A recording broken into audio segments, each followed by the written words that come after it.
So next topic is combination of cells. जैसे हम लोगों ने कॉम्बिनेशन पढ़ा था कैपेसिटर का, रेजिस्टेंस का, है ना, ऐसे ही सेल्स का भी हमें कॉम्बिनेशन पढ़ना है। वैसे ही आपके सिलेबस में दो कॉम्बिनेशन है, एक है सीरीज़ कॉम्बिनेशन और दूसरा है पैरेलल। तो सबसे पहले हम यहाँ स्टार्ट करेंगे सीरीज़ कॉम्बिनेशन। सीरीज़ कॉम्बिनेशन, अब सीरीज़ कॉम्बिनेशन बना लेते हैं। मान लीजिए यहाँ पर ये मैंने एक सेल लिया और ये एक दूसरा सेल है, ये पॉइंट ए है, पॉइंट बी, पॉइंट सी। यहाँ पर ये इसका EMF EM1 EMF 2 है ना, और करंट इसमें I फ्लो हो रहा है। इसमें जो रेजिस्टेंस है वो है R1 और इसमें जो रेजिस्टेंस है वो है R2। हम इसको इसके बगल में ही बना सकते थे जैसे बनाते थे, है ना, लेकिन मैंने यहाँ इसको अलग बना लिया। अच्छा, इन दो को हटा करके कोई एक सिर्फ एक लगा देना ही वही कहलाता है इक्विवेलेंट। ये तो कैपेसिटर में रेजिस्टेंस में होता है ना भाई, जितने सीरीज़ में लगे उन सबको हटाइए, उसकी जगह कोई एक यूज़ कर लीजिए। तो मान लीजिए जब हम इसको हटाएंगे तो ये एक बनेगा, ये होगा point A, point C, current वही इसमें फ्लो होगा, EMF हो जाएगा E इक्विवेलेंट, और जो रेजिस्टेंस हो जाएगा वो हो जाएगा R इक्विवेलेंट। इस सीरीज़ को हटाया और ये लगा दिया तो ये वही इफेक्ट प्रोड्यूस करेगा जो वो दोनों मिल के कर रहे थे, है ना। चलिए अब एक काम करते हैं, ज़रा पोटेंशियल डिफरेंस लिखते हैं इसके बीच में। Potential difference between A and B, ध्यान दीजिएगा ज़रा। क्या पोटेंशियल डिफरेंस ऐसे हो जाएगा, VA minus VB is equal to क्या होगा, E माइनस IR। तो ये हो जाएगा ε1 माइनस IR1, सही है, IR1। ये जो पोटेंशियल लिखा जाता है हम अक्सर V लिख देते हैं, मैं बार बार कहता हूँ वो V नहीं होता बल्कि वो डिफरेंस होता है। क्योंकि ये जो होता है इसका पोटेंशियल V होता है, इसका पोटेंशियल 0 होता है, इसलिए हम लोग लिख देते हैं सिर्फ V माइनस 0 V, लेकिन होता वही है VA minus VB। Potential difference लिखा जाता है हमेशा। तो ये मैंने लिखा है A से लेकर के B के बीच में, देखिए ध्यान दीजिए, सिर्फ A के बीच में VA minus VB is equal to E minus IR, जो भी पढ़ा हमने सेल के लिए, सही है। ऐसे ही अगर मैं पोटेंशियल डिफरेंस लिखूँ बिटवीन B एंड C, क्या हो जाएगा भाई, VB minus VC is equal to ε2 E2 minus IR2। देखो I हम लोग सेम ले रहे हैं क्योंकि सीरीज़ में है ना, चार्ज की वैल्यू सेम होती है सीरीज़ में तो करंट भी सेम होता है।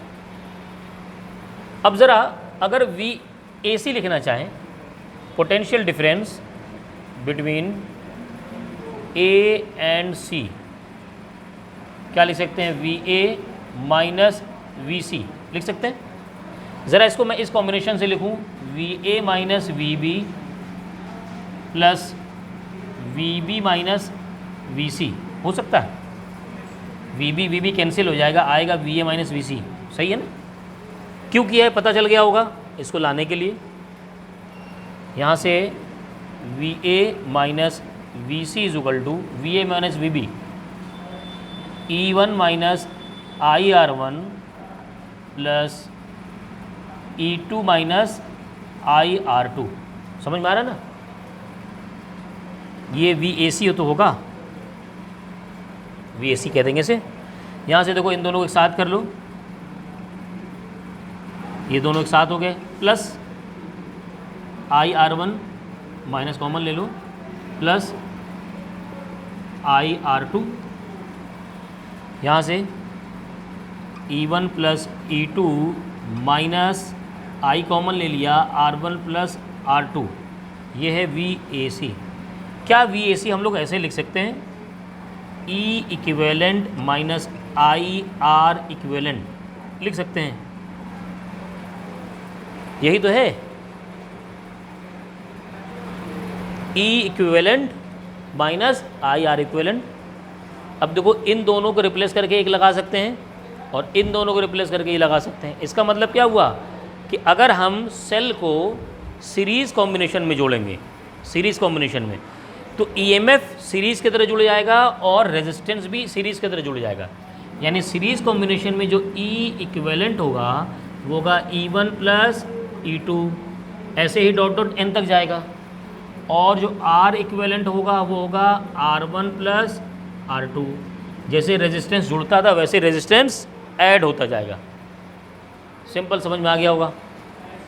क्या किया हमने दो सेल लिए, दोनों को सीरीज़ में जोड़ा और सीरीज़ में जोड़ करके एक कॉम्बिनेशन और बता के दिखा दिया कि इक्विवेलेंट क्या होगा। अब हमने ए से बी के बीच में पोटेंशियल डिफरेंस लिया, फिर बी से सी के बीच में लिया, और ऐसे ही फिर ए से सी के बीच में ले लिया, जो कि मैंने निकालना था। अब एक कॉम्बिनेशन हमने क्या किया, प्लस माइनस करके यहाँ बनाया ताकि इन दोनों के वैल्यू को पुट किया जा सके। वैल्यू को पुट किया और ये सॉल्व कर दिया। अब नेक्स्ट है क्या है, सीरीज़ कॉम्बिनेशन हो गया। दूसरा कॉम्बिनेशन कौन सा होता है भाई, पैरेलल कॉम्बिनेशन।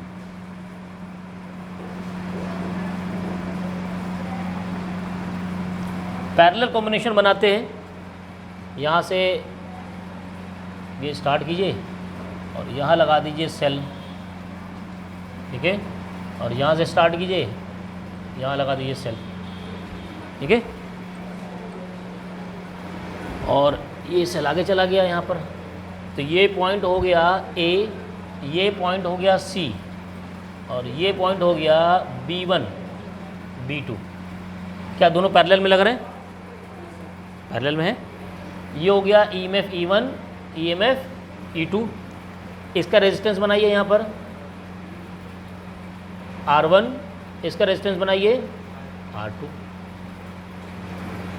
अब देखो इस सेल से करंट किधर निकलेगा, इधर निकलेगा, इधर जाएगा, लेफ्ट में जाएगा पॉजिटिव से।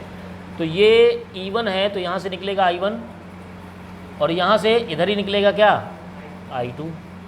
ये दोनों कंबाइंड होकर के हो जाएंगे I। यानी क्या होगा, मैं लिख सकता हूँ कि I is equal to I1 plus I2। सही है, छापो नहीं भाई, ध्यान दो, ये ज़्यादा कॉम्प्लिकेटेड है, थोड़ा ध्यान दो।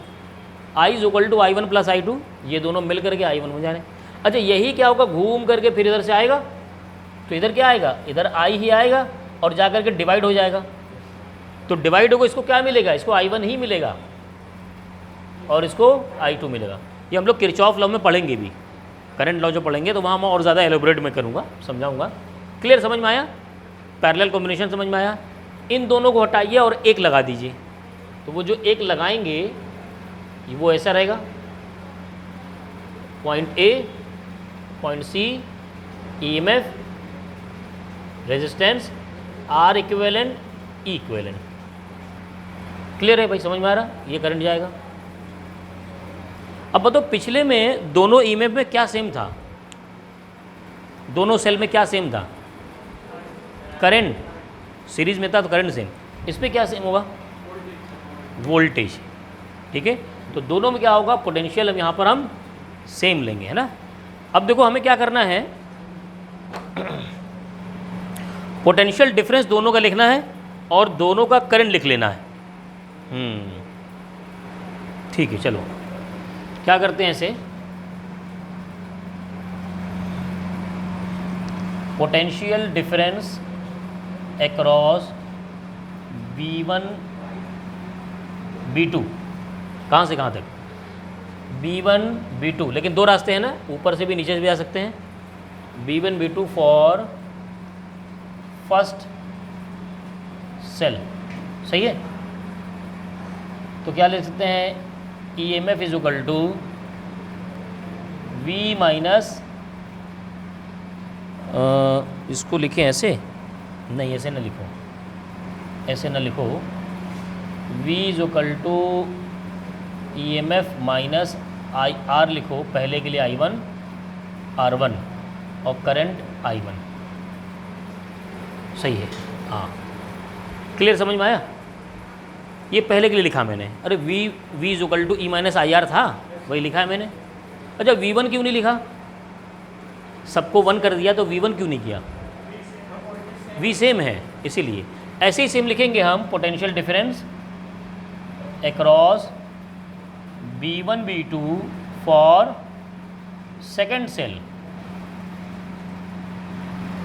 बात समझ में आ रही? मैं फॉर करके क्यों लिख रहा हूँ भाई? B1 B2 के बीच में पोटेंशियल जो होगा वो इस रास्ते से भी निकाल सकते हैं, इस रास्ते से भी निकाल सकते हैं।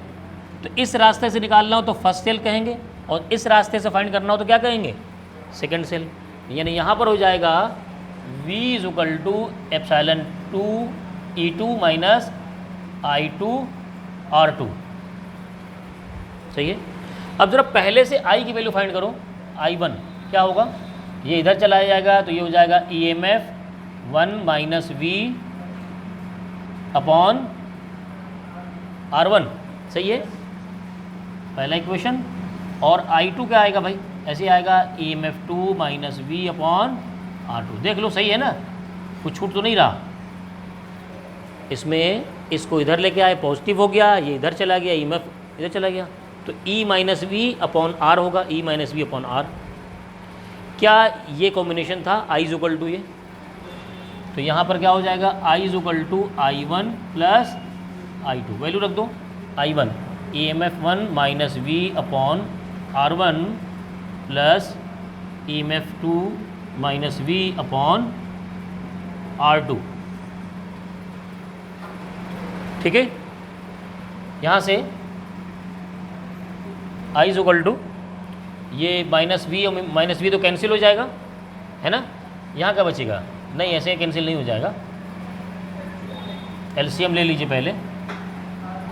R1 R2 यहाँ हो जाएगा E1 R2 minus V R2, और या कॉमन ही रख के चलो, कॉमन रख के चलो फिलहाल, सॉल्व करने में आसानी होगी।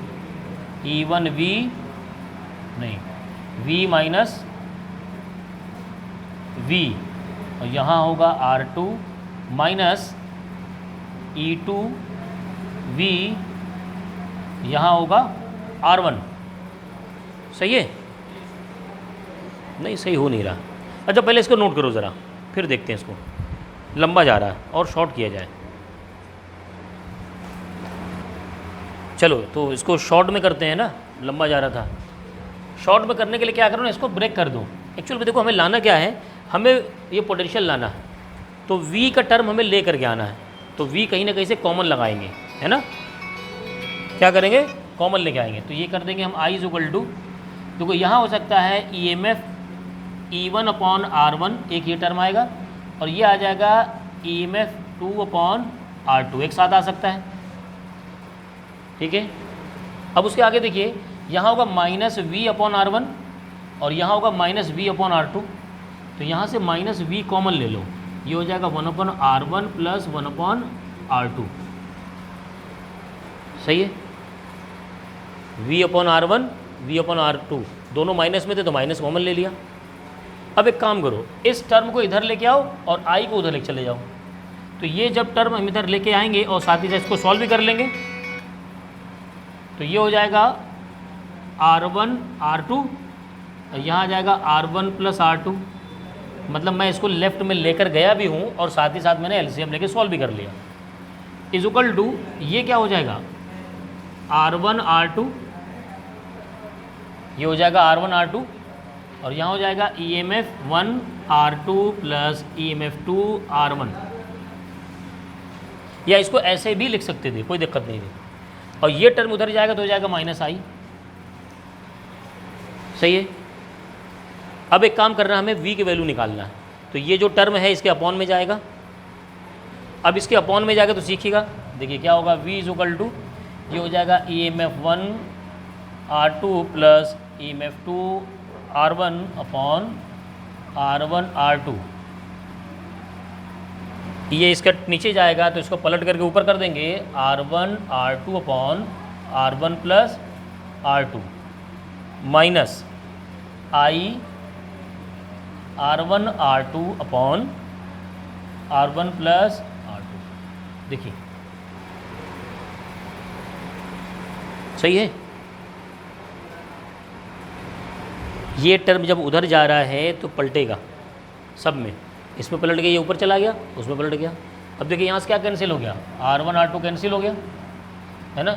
यहाँ से V इक्वल टू आ गया EMF1 R2 plus EMF2 R1 upon R1 plus R2 और minus I R1 R2 upon R1 plus R2। यही है V is to EMF equivalent minus IR equivalent, यानी EMF इक्विवेलेंट के जो वैल्यू आएगी EMF1 R2 plus EMF2 R1 upon R1 plus R2 ये होगा, और R इक्विवेलेंट क्या होगा R1 R2 upon R1 plus R2 ये होगा। देखो इसको ऐसे लिख भी सकते हो, 1 upon R equivalent is equal to 1 upon R1 plus 1 upon R2। देखो आ सकता है कि नहीं भाई, LCM लोगे R1 R2 नीचे आएगा, ऊपर आएगा R1 प्लस R2, ये 1 अपॉन R इक्विवेलेंट पलट दोगे तो यही आएगा। इसका मतलब जब पैरेलल कॉम्बिनेशन बनेगा तो रेजिस्टेंस जैसे पैरेलल में जुड़ता था वैसे जुड़ेगा, ऐसे जुड़ता था, लेकिन जब EMF जोड़ना होगा तो सिर्फ EMF नहीं जुड़ेगा बल्कि उसके साथ रेजिस्टेंस भी आएगा, ये टर्म आएगा। क्लियर बात समझ में आ गई? तो सीरीज़ और पैरेलल में फार्मूला किस तरीके से आता है और क्या क्या फार्मूला यूज होंगे। सीरीज़ तो एकदम सिंपल है, EMF सिंपल जोड़ दीजिए और रेजिस्टेंस भी जोड़ दीजिए, लेकिन पैरेलल में पैरेलल की तरह रेजिस्टेंस जोड़िए, लेकिन जब EMF जोड़ना हो तो उसमें रेजिस्टेंस का टर्म आना पड़ेगा। क्लियर? नोट कीजिए, इसके बाद न्यूमेरिकल लगाते हैं अभी फटाफट जल्दी से। तो सीरीज़ और पैरेलल कॉम्बिनेशन का न्यूमेरिकल देखते हैं ना, सेल्स का। चलिए फर्स्ट क्वेश्चन पहले ट्राई करते हैं। कह रहा है 3 cells of EMF 2 volt 1.8 volt and 1.5 volt. 3 cells हैं जिसमें EMF दिए हुए हैं, are connected in series, their internal resistance ये तीनों गिवन है respectively. If the battery is connected to an external resistance of 4 ohm via a very low ammeter, है ना, लो रेजिस्टेंस एमीटर होगा। What would be the reading in the ammeter. देखो मामला ये है कि यहाँ पर 3 सेल को सीरीज में जोड़ना है आपको। सर्किट बना लेने से क्वेश्चन आसान हो जाता है। ये हो गया एक सेल, ये हो गया दूसरा सेल, और ये हो गया तीसरा सेल, सीरीज़ में जुड़ गए, और इन तीनों को एक बैटरी से जोड़ा गया, और बैटरी के बाद अमीटर भी लगा दिया गया। अच्छा, अमीटर का रेजिस्टेंस एकदम बहुत कम है तो इसका रेजिस्टेंस को नेगलेक्ट कर देंगे, लेकिन एक हाँ मैं क्या कह रहा हूँ, ये तो सेल पहले से लगा हुआ है ना, यहाँ एक एक्सटर्नल रेजिस्टेंस लगाया गया R, ये बात है। ये तो सेल पहले से लगे हुए हैं, मैं उसमें फिर सेल क्यों लगा रहा हूँ। What would be the reading in the ammeter, यानी हमें अमीटर में क्या रीडिंग देता है, वोल्ट, करंट बताएगा भाई, एम्पियर। अमीटर लगाया तो क्या बताएगा वो, करंट बताएगा, तो हमें I बताना है। क्या बताना है, I। अच्छा, पूरे सर्किट में देखो अगर ओम्स लॉ लगाओ तो क्या I is equal to EMF upon R plus small r होगा, सिंपल सी बात है। कैपिटल R कितना है, 4 ओम है, तो 4 ओम रख दोगे। अब तुम्हें EMF और R, तो ये टोटल की बात है, तो जाहिर सी बात है ये क्या होगा, ये इक्विवेलेंट होगा, ये इक्विवेलेंट होगा। अब EMF इक्विवेलेंट कितना आ जाएगा, सबको जोड़ दो, 2 प्लस 1.8 प्लस 1.5, 8 5 13, 3 1 1 1 2 1 3 तो 5, 5.3 वोल्ट, और R इक्विवेलेंट क्या हो जाएगा 0.05 प्लस 0.7 प्लस 1, तो 1.7 और 1.75 हो गया, सही है देखना। ओम वैल्यू रख दो, I is equal to equivalent 5.3 upon capital R 4 plus 1.75। देखिए सॉल्व करिए, आएगा आंसर, ये आंसर आ जाना चाहिए। यहाँ समझिए क्वेश्चन इजी है, हमें बस कॉन्सेप्ट क्लियर रखना है कि भाई जब हम टोटल का इक्विवेलेंट इन तीनों को निकाल के एक लगा दें तो उस वक्त जो ओम्स लॉ होगा वो इस तरीके से फॉलो कर लिया जाएगा। ठीक है, आइए इस न्यूमेरिकल पर ध्यान दीजिए ज़रा। इसमें अब क्या है, जो हमने पीछे पढ़ा है ना, ये उसका कॉम्बिनेशन भी है। है ना। तो कॉम्बिनेशन क्या है, वो कह रहा है एक सर्किट दिया हुआ है जिसमें रेजिस्टेंस लगे हुए हैं 2, एक 3, 3 2 5 रेजिस्टेंस लगे हुए हैं, एक सेल लगा हुआ है जिसका अपना इंटरनल रेजिस्टेंस है, और ये चीज़ें गिवन है। और कह रहा है 16 वोल्ट की बैटरी लगी हुई है जिसका इंटरनल रेजिस्टेंस 1 ओम है, एज शोन इन फिगर। कह रहा है compute the equivalent resistance of network. ये तो जो सीरीज़ कॉम्बिनेशन हमने पढ़ा है, सीरीज़ और पैरेलल रेजिस्टेंस का, उससे पता करना है। तो देखो भाई ये दोनों आपस में क्या है, पैरेलल। पैरेलल का इनकी जगह इसका रिजल्ट क्या होगा, इक्विवेलेंट। 4 × 4 16, नीचे 4 + 4 8, 16/8 2। तो यहाँ पर अगर मैं लिखूँ इक्विवेलेंट पूरा लिखने जा रहा हूँ मैं, आर इक्विवेलेंट, तो ये हो गया 4 × 4/4 + 4, बीच में कितना है 1 ओम है, और वो क्या होगा 12 × 6/12 + 6। तो ये हो जाएगा 2 + 1 + 16 और 72 नहीं 18, 4 2 1 3 7 ओम इक्विवेलेंट रेजिस्टेंस। ये रहा पहला आंसर। दूसरा देखते हैं, दूसरा क्या कह रहा है, obtain the current in each resistor. अब ये ध्यान दीजिए ज़रा, पहले बात तो ये करंट कितना जाएगा निकाल लेंगे, EMF अपॉन, है ना, EMF अपॉन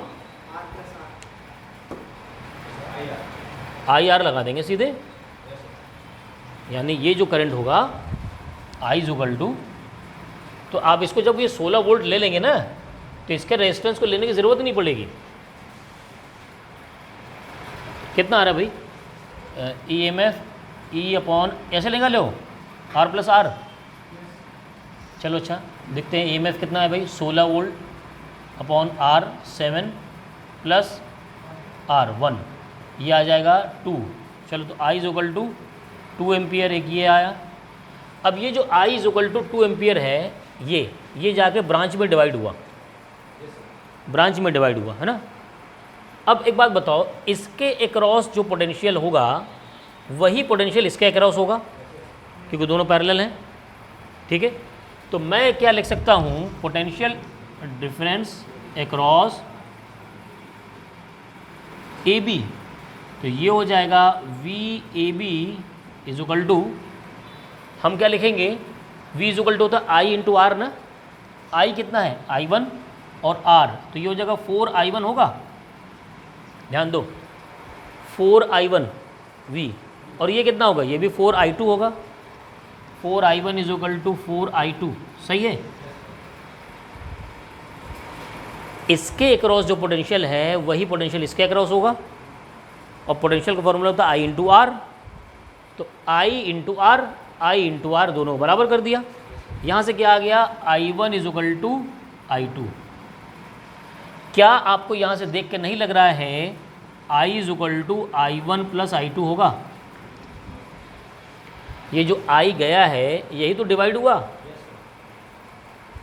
तो I = I1 + I2, और I की वैल्यू आए कितना है 2। तो जब यहाँ पर तुम I = 2 रखोगे और दोनों बराबर हैं, तो क्या हमें I1 = I2 = 1 एम्पियर मिलेगा। भाई दोनों का कॉम्बिनेशन है, दोनों बराबर बराबर हैं, दोनों 1 एम्पियर होंगे, क्लियर। तो यही I क्या हुआ, यहाँ डिवाइड हुआ, 1 एम्पियर इसमें गया, 1 एम्पियर इसमें गया। अच्छा ये कैसे तय होता है कि ऊपर एक जाएगा नीचे एक जाएगा, रेजिस्टेंस की वजह से, क्योंकि ये दोनों रेजिस्टेंस इक्वल थे ना, तो दोनों ने आपस में अलग अलग बांट लिया। और ये दोनों भाई क्या होंगे ना, अलग अलग होंगे, एक पता चला कि साबू पहलवान है और एक पता चला कि चूहा पहलवान है, तो कौन ज़्यादा बांटेगा, साबू ज़्यादा ले जाएगा। उसका उल्टा समझो, एक का रेजिस्टेंस ज़्यादा है, एक का रेजिस्टेंस कम है, तो रेजिस्टेंस ज़्यादा वाले में करंट कम जाएगा और रेजिस्टेंस कम वाले में करंट ज़्यादा आएगा। वही चीज़ आगे होने वाली है, देखो आगे जाएंगे तो ये जो I गया वही 2 एम्पियर यहाँ भी जाएगा।